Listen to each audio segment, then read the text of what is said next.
ధనుస్సు రాశి వారికి నవంబర్ మాసంలో గోచార ఫలితాలు ఎలా ఉన్నాయో తెలుసుకుందాం. ఈ నవంబర్ మాసంలో సూర్యుడు 16వ తారీఖు వరకు తులారాశిలో సంచరిస్తున్నాడు. తదనంతరం వృశ్చిక రాశిలోకి ప్రవేశిస్తున్నాడు. కుజుడు మాసం మొత్తం కూడాను వృశ్చిక రాశిలో సంచరిస్తున్నాడు. బుధుడు 23వ తారీఖు వరకు వృశ్చిక రాశిలో సంచరిస్తూ 23వ తారీఖున వక్రాన్ని పొంది తులారాశిలోకి మళ్ళీ ఎంటర్ అవుతున్నాడు.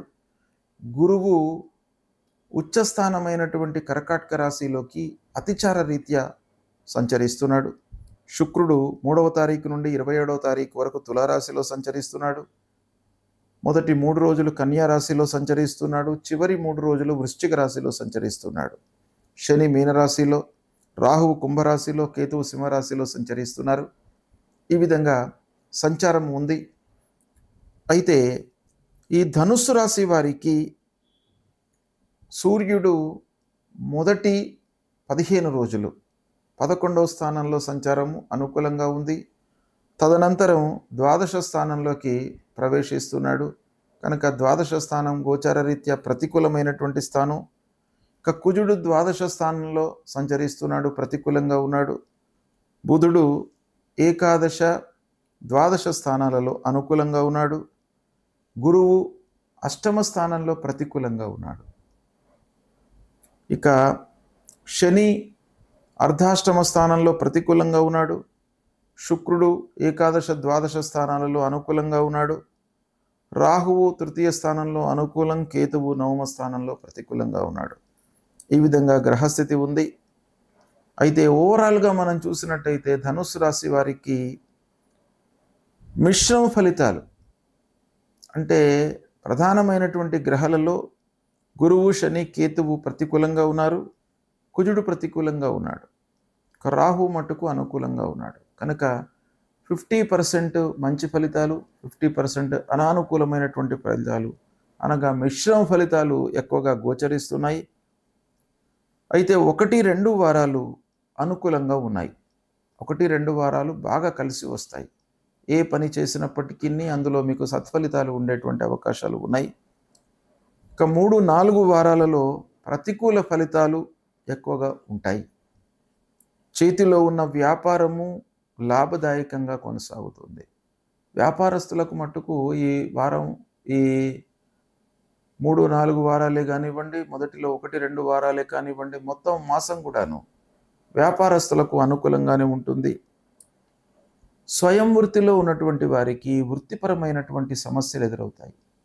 అంటే వాళ్లకు కాంపిటీటర్స్ ద్వారా కొంత ఇబ్బందులు ఎదురయ్యేటువంటి అవకాశాలు ఉన్నాయి.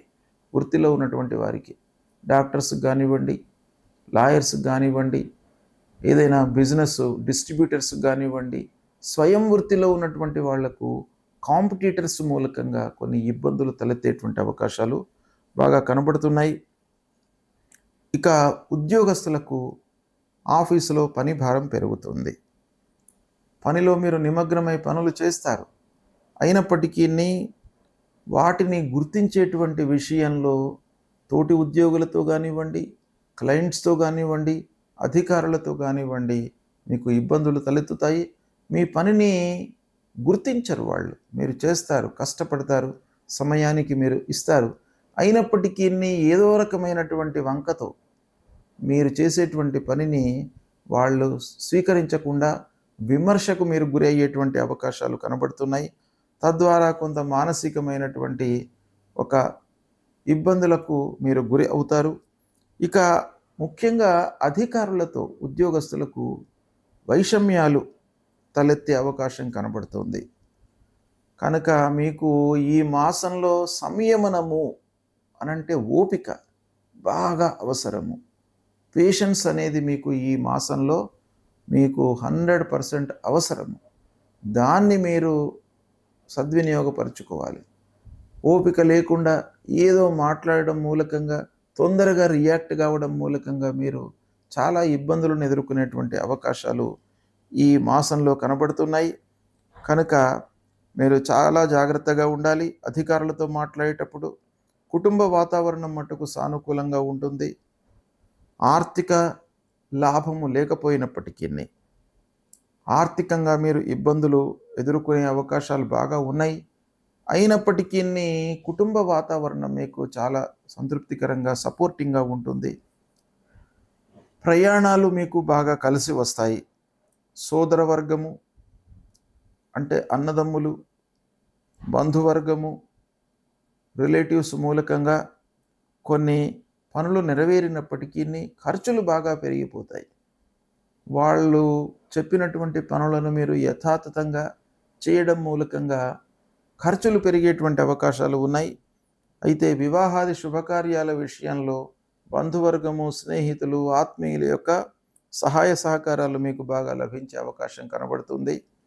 ప్రారంభించినటువంటి పనులలో మట్టుకు ఆటంకాలు బాగా ఉన్నాయి కనుక మీరు కొంత జాగ్రత్తగా, ఆటంకాలు ఉన్నాయి కాబట్టి మనం ఏం చేయాలి, వాటిని అధిగమించడానికి ఆ పని గురించి కూలంకషంగా మనం తెలుసుకోవాలి. అవగాహన రాహిత్యం మూలకంగా మనకు ఆటంకాలు వచ్చే అవకాశాలు ఉంటాయి. ఆర్థికపరమైనటువంటి ఇబ్బందుల మూలకంగా మనకు ఆటంకాలు, ఆలస్యం కలిగే అవకాశాలు ఉంటాయి. కాబట్టి వీటిని మీరు కొంత రెక్టిఫై చేసుకోవాలి. ఇక నిర్ణీత సమయంలో పనులు పూర్తి కాకపోవడం మూలకంగా ఆర్థిక భారం పెరిగేటువంటి అవకాశాలు ఉన్నాయి. అప్పుల బారిన పడతారు. పూర్వము ఇచ్చినటువంటి డబ్బులు మీకు తిరిగి రావు. మీరు మట్టుకు ఇవ్వవలసినటువంటి స్థితి ఏర్పడుతుంది. ఒక సంకట స్థితి ఈ ఆర్థికపరమైనటువంటి సమస్యల మూలకంగా మీరు ఎదుర్కొనే అవకాశాలు ఉన్నాయి. సమాజంలో మట్టుకు మీకు పూర్వం ఉన్నటువంటి పలుకుబడి, పేరు, మంచితనము వీటి మూలకంగా కొన్ని పనులు నెరవేరుతాయి. అది ఒక మీకు సంతృప్తినిచ్చేటువంటి అంశం. ఇక ఉద్యోగ ప్రయత్నంలో ఉన్నటువంటి వారికి తాత్కాలికంగా ఉద్యోగం లభిస్తుంది. ఒక పర్మనెంట్ ఉద్యోగం కొరకై మళ్ళీ మీరు ప్రయత్నాలు చేయడము అవసరము. ఎందుకంటే ఉద్యోగంలో తాత్కాలికంగానే మీకు ప్రయోజనం కనబడుతుంది. కాబట్టి ఉద్యోగస్తులు ఉద్యోగం దొరికింది అనేటువంటి ఒక సంతోషంతో ఉన్నప్పటికీ ఈ మాసంలో మళ్ళీ పర్మనెంట్ కొరకై మీరు ప్రయత్నాలు కంటిన్యూ చేయడం అనేటువంటిది చాలా ముఖ్యమైనటువంటి అంశం. ఇకపోతే ఈ మాసంలో మీరు ముఖ్యంగా పనులపై కాన్సన్ట్రేట్ చేయాలి. ఆలస్యం కనబడుతుంది. వాటి మూలకంగా రుణభారం పెరిగే అవకాశాలు ఉన్నాయి.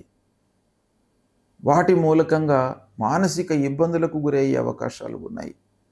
కాబట్టి వీటిని అధిగమించడానికి మీరు మీ చేతిలో ఉన్నటువంటి స్థితిని, ప్రయత్నాలను, మనసును, బుద్ధిని ఉపయోగించి మీరు వాటిని అధిగమించడానికి మీరు ప్రయత్నాలు చేసుకోవాలి. ఓవరాల్గా మట్టుకు కొన్ని విషయాలలో మీకు మంచి జరుగుతుంది. కొన్ని విషయాలలో మట్టుకు మీరు జాగ్రత్తలు తీసుకోవడం తప్పనిసరి ఈ మాసంలో.